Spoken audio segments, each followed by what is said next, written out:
Okay, that to me was more eventful than the 9mm. And this was the 45? Yep. Let's see what kind of nasty hole we can get now. Hello and welcome back to TriggerSmart and happy Veterans Day. I'm here with Jacques again from Inner10, and he is also himself a veteran. Is there anything you want to tell the people about Veterans Day or anything special about today? Well, I guess you can't really celebrate it any better than coming out to the range, obviously. Thank anybody who has taken that oath and stepped up to support our country and defend our country. We have various different calibers going from a 22 all the way up to a 12-gauge shotgun double-aught, and we're just gonna shoot some stuff and blow some stuff up, have some fun. So for this one, we're actually gonna shoot some wood. So we have a thin piece of wood, maybe what, 1/4 inch, something like that. Yeah. And then we have another piece that's about 1 inch thick. And obviously we expect all these to go through, except maybe the 22 short. Correct. All right, so let's test it out. All right. 22. It went through. It went through, yeah. No problem whatsoever. No problem. All right. 380 out of the Smith & Wesson. And it went through. Nice and easy. Now, nothing split the wood yet. No. So I'm interested to see if any of the more powerful rounds, more powerful calibers can get through and split the wood in the process. 9mm, nothing. Wah, wah, wah. 45. Now, I'm expecting this to do a little bit more. I expect it to go through, but I also expect it to split the wood. Maybe some fragments fly out the back. Okay. I saw a little bit fall out the back, a little bit. Do you think it didn't make it through? No, it went through, but I saw some wood fragments fall down at the same time. So 5.56, this is probably just gonna zing right through. That's the cleanest hole I've ever seen. That was just lightning fast. I didn't see anything fly out either. And don't put anything nasty in the comments. You sick people. Now that you said it, here they come. Here they come.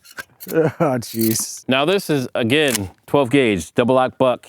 It's like 9mm all at once. What do you think is gonna happen? Put it down in the comments. All right.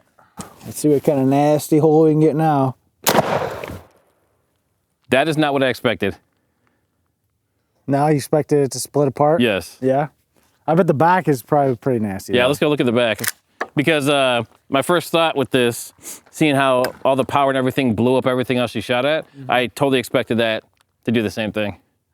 It did kind of start spreading out at this distance, so maybe a little bit closer, it would have put a bigger hole in it maybe. Yeah, I'm not sure what choke this is, but it's not marked. But this is a tactical one, so it's designed for a little bit more close up. Yeah. All right, let's go check out the exits. All right, so first, let's look at the front. We've got, now this right here, this was actually, that was a 5.56. 5.56, yeah, and it's definitely the cleanest exit wound. It's almost the same as it is on the front. And then this was the double-aught buck. Let's go look at the back. Yeah, that's hot mess. Okay, all right, so. This was the 5.56. 5.56 is crazy clean. 22. 22. 380, 9mm, 45, and buckshot. So there was a little bit going on there, but still not what I expected. I expected this whole thing to just shatter and blow up. So I was a little disappointed in that, but overall not too bad. All right, first one up is gonna be 22 water jug. Now, that was pretty... pretty insignificant.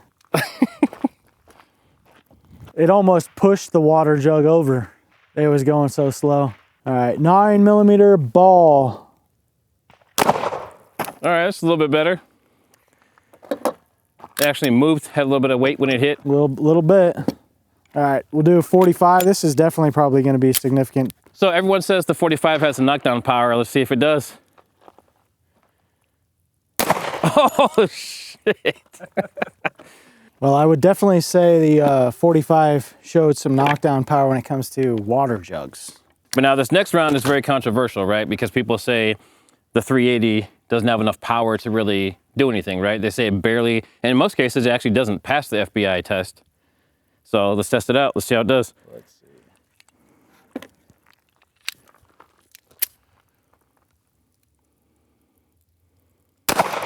Okay, that to me was more eventful than the 9mm. I think it was pretty comparable. I would say. And we're shooting 380 auto Browning, 95 grain. 95 grain. Ball ammo. Flat, is it flat nose? Yeah, flat nose. So that might have something to do with it. All right, so now we are up to America. All right. These 5.56 or 2.23? 5.56. 5.56. Okay, that's maybe not the knockdown effect, but definitely more explosive. Yeah, and that's the cavitation people always talk about, right? Ready? All right, 12 gauge, double lot buck. All right, here we go. Jesus. And that is why people use shotguns for home defense. That by far was the most eventful for yeah. sure. The table might have also suffered. Not sure if it was the water or a pellet. Yeah, I think I didn't think the table would survive the shotgun. Yeah. The fact that it's still standing, I'm actually pretty impressed. I think the pressure of it exploding might have taken out the table. So next we're looking at an infinity target, and if you've never seen one before, it's basically rubber. It's like a horse mat in a stall, and it's supposed to be advertised that you can shoot it over and over again, and it kind of heals itself, and you can spray paint it. So we're gonna see what kind of damage these do.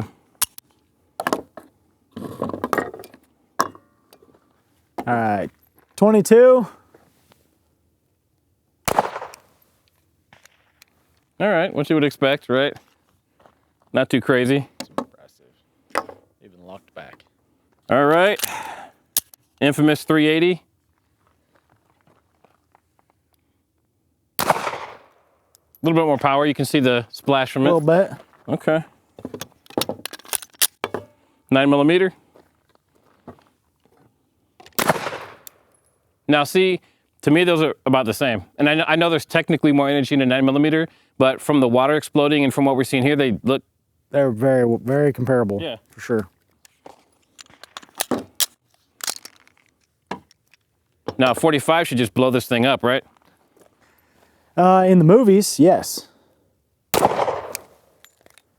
Obviously a larger hole, Yeah. but it's still there.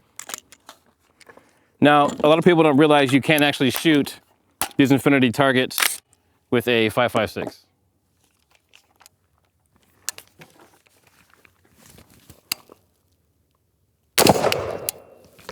All right. The velocity's there. It's not dumping any power into it, but now I'm gonna guess that this will destroy that infinity target. Because this is basically like 8-9mm flying through there, right? Yeah, I mean, based off of what it did to the water jug, but I feel like it's gonna hold up. All right, so he thinks it's gonna hold up. I think it's gonna tear a hole in it. Let's see what happens. I'll go a little bit higher. And before he shoots, put it down in the comments. Is it gonna tear this thing apart, or is it just gonna put a couple holes in it?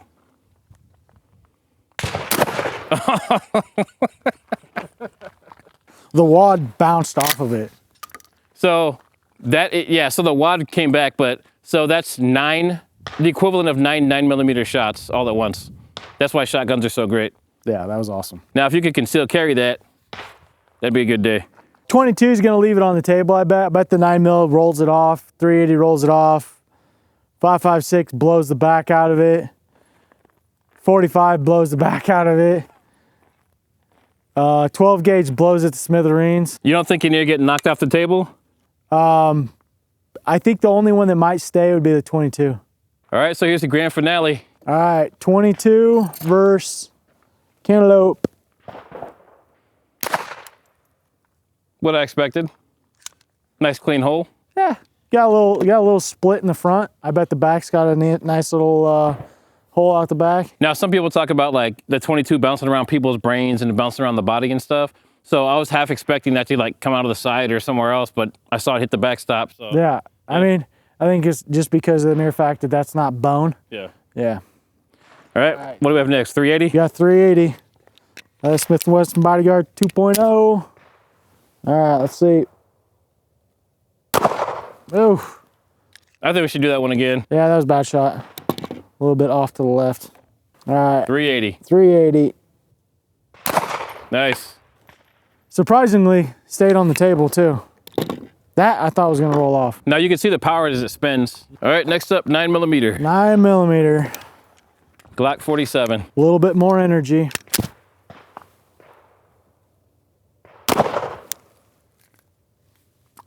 I did not expect it. I expected more than that. I did too. I mean, I know this isn't scientific, but the 380 versus 9mm right now, we're not seeing much difference. And the 380 actually had a lot more power or a lot more force when it hit the water jug.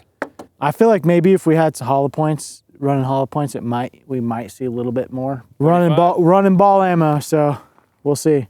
All right, we got 45. Okay, there we go. Moving up a little bit. That definitely split more. Now it's gonna be interesting because we're gonna look at the other side of these and see if there's any exit wounds. All right, here we go, 5.56.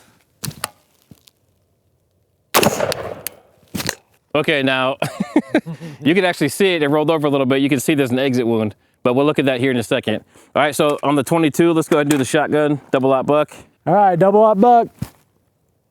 Oh, shit. Was there even an exit wound? Why is that always fun? That's fun every It time. never gets old. This was a 380. So the first one and second one came out through there. So 380 split, Yep. but it got hit twice. Yeah, 9mm. A little bit more significant. That's only one shot, so comparable to the 2 shots of the 380. Then this was the 45. Yep. Wow, really not much. And it actually looks like it's a lot smaller than the bullet itself. 5.56. Way more energy. Now this is what people were expecting Charlie Kirk's neck to look like on the back. It's completely split open. It would have torn the skin and you would have a big exit hole. Mm-hmm. And then of course, shotgun. You can kind of see it everywhere if you look around. Pieces laying around on the ground. All right, so we just shot from a 22 all the way up through 12 gauge, all the different things in between, and we shot several different things. What's your impressions? Honestly, I didn't think it was as explosive as I thought it was going to be. Yeah. Hollow points, I think, would have changed the outcome. The wood, I don't think we're going to have any difference with hollow points, but the melons and the water are probably going to explode just a little bit more. You get more of that force, it actually gets caught in it, and then obviously more cavitation. Right. So if you want to see something like that, let us know. We have a very interesting video. It's not going to be next week, but maybe the week after that we have planned. That should be pretty fun, but make sure you stay tuned for that. But as always, like, subscribe, and share, and go check out Jacques over at Inner10. Happy Veterans Day, everybody. Happy Veterans Day.